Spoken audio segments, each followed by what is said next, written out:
my name is Blanco, the Artsy sister, and we're studying Saturnastra Marduke by me, Terestia Blanco, the Artsy sister. Alright, let's just get started, shall we? Chapter 1, Marduke. I spent about 2 days wandering aimlessly through the forest. When I was hungry, I fished in the river. When I was tired, I slept in the hard ground. From time to time, I would run into a wolf or a bear. However, every time these beasts saw me, they growled at me before departing. On the third day, I found a clearing. I saw before me a crude road. It was paved with red dirt and soot. Around the edges, I found some bushes to hide behind. For 2 days, I waited for someone to pass by. I started to lose hope after a bit. By the 4th day, I was tempted to return to the forest to catch a bite to eat. After 5 days of waiting, my patience was finally rewarded. Around noon, I heard a strange trotting. At first, I thought I was finally dying from heat exhaustion. Over the horizon, I saw a well-dressed lady on horseback. She wore a lovely dark dress. It was white and frilly on the sides. Since she wore a skirt, she rode with her feet on the side. Beneath the skirt, I saw some lovely black lace riding boots. Over her dress, she wore a brown leather cape stained with the red dirt of the road. She also wore a silken cap with feathers and some flowers. She painted an odd picture in this neck of the wood. Seeing her brown stallion galloping in my direction, I resolved to meet her. Without hesitation, I jumped out of the bushes and intercepted the horse. Naturally, the poor animal was spooked. In his fright, he knocked over his rider. "Damn beast! As if my day couldn't get any worse," said the lady rising from the ground. She took some time to fix her elegant hat. Noticing that her elbow was bleeding, she put her hand to her mouth and cruelly cleaned her wound with her saliva. When she finished tending her wound, she took care to calm the horse that was trying to trample me. Grabbing his reins, she pushed him back to see me better. At first, she could not make out what I was. All she saw were some dusty white roots. When she went to lift them, I was finally able to see the lady up close. Beneath her feather hat, I saw a shower of long black curls. She had a lovely small nose and well-kept eyebrows. Her bottom lip was bleeding a little because she bit it when she fell. This gave her big lips a lovely red tint. What I liked best were her sad black eyes. They were decorated by long eyelashes. Taking me in her arms, she carried me towards the horse. Once I was settled out, she asked me, "Little boy, where are your parents?" I shook my head in response. "Can you speak?" I gave her another negative. This seemed to depress the woman even more. For a while, we rode inside, and from time to time, I thought I heard a bit of quiet sobbing. After a while, the lady said, "My nana once told me that babies need their parents to talk to them, for them to learn to speak." Lowering my hood, she exclaimed, "My, what lovely black hair you have, and your eyes, they are charming deep blue." When the woman made eye contact with my celestial rose, I was able to be reborn as a child of her flesh and blood. This metamorphosis is necessary in order to blend in with the locals. "You know, I had a little boy that looked just like you. He was small and fragile, born a month too soon, and one day she stopped after alluding to the life of her child.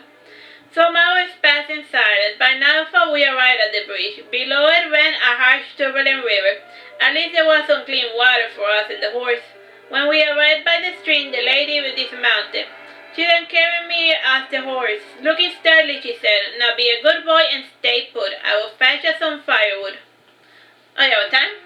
Still got 10 minutes. With some difficulty, she unhinged the backpack and the seat of the horse.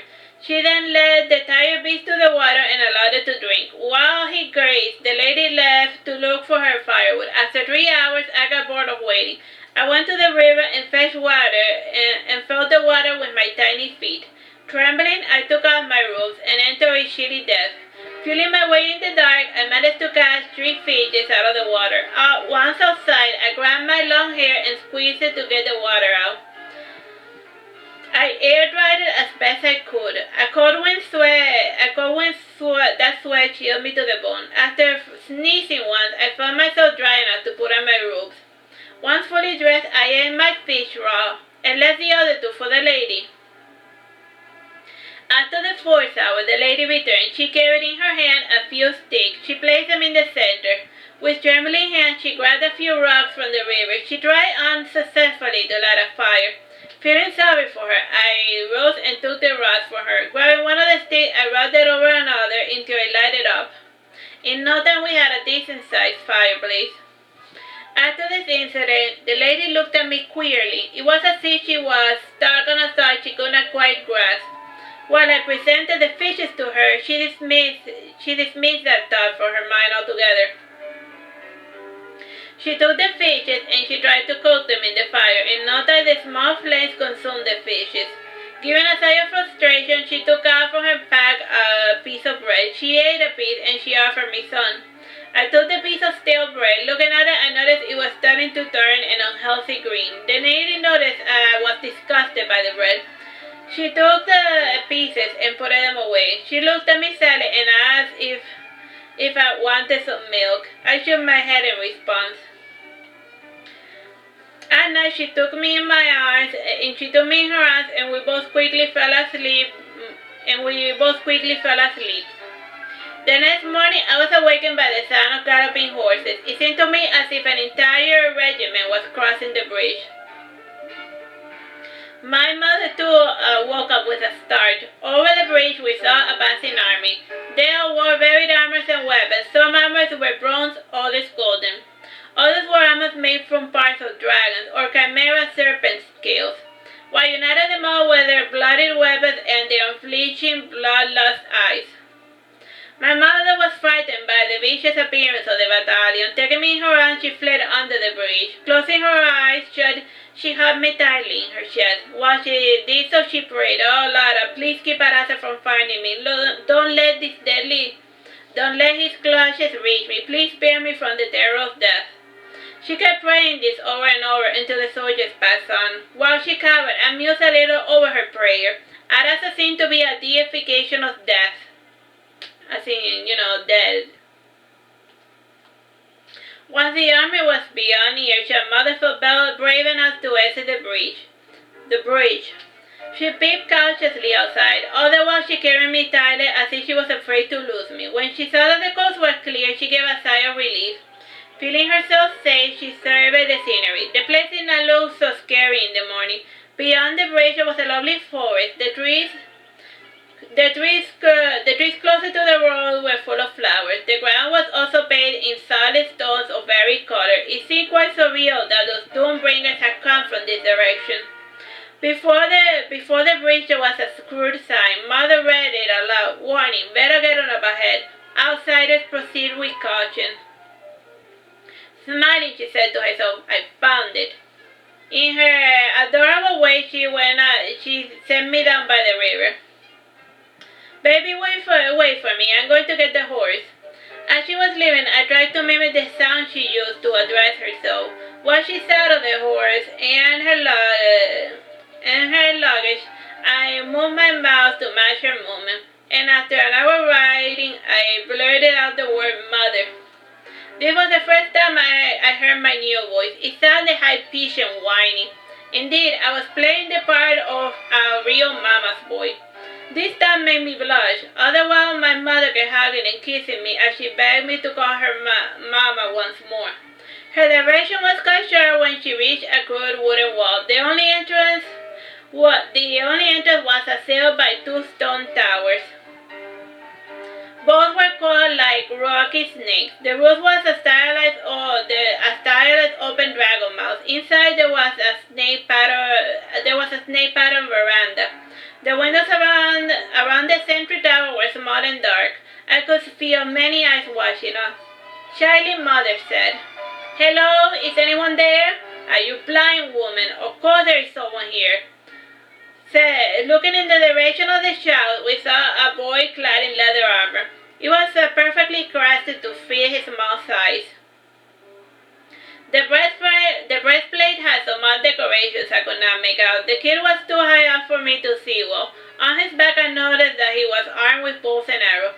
"State your business, woman," said the boy seriously. "I'm sorry, but there are no adults to speak with," said my mother stupidly. I felt a cold chill run down my spine. When the wolf... Oh yeah, time? still at 5 minutes.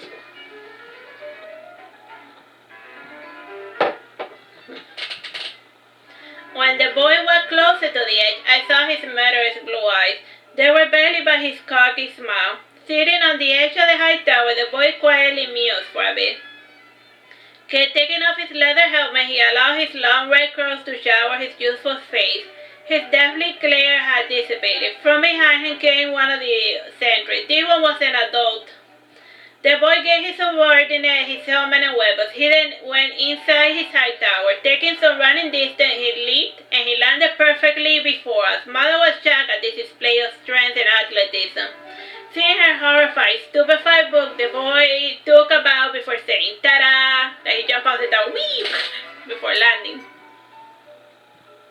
Seeing this odd display, I assumed that the boy just wanted attention. To humor him, I started clapping.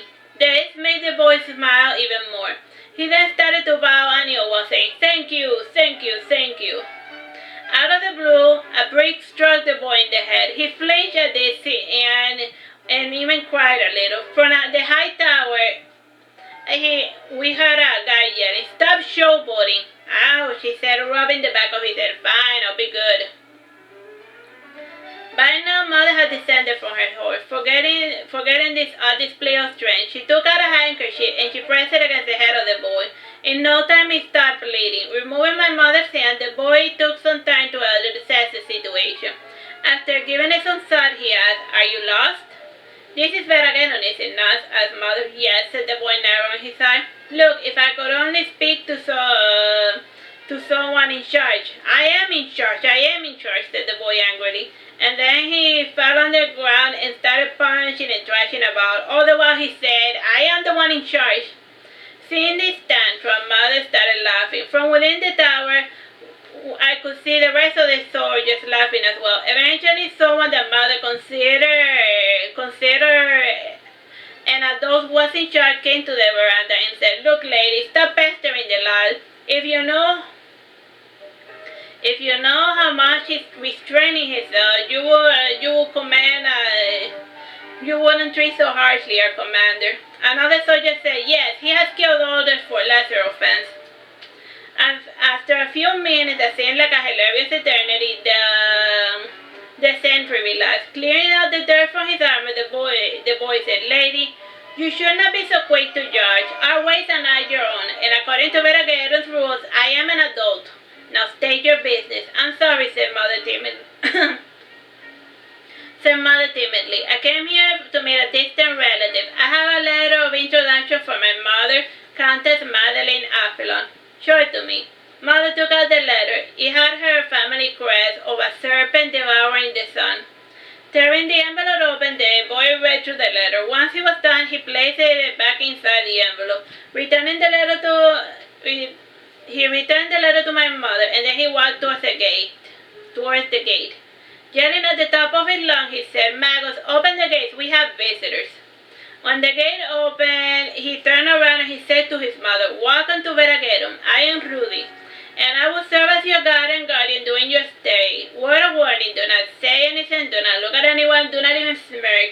If you wish to talk to someone, talk to me first. Do not even breathe unless I tell you to. Just let me do all the talking and do this, and you might live to see another day. Understand?" Mother nodded after hearing this warning. Looking at me, the boy said, "Does a kid talk?" "No, just a few words here and there." "Perfect, the quieter the better.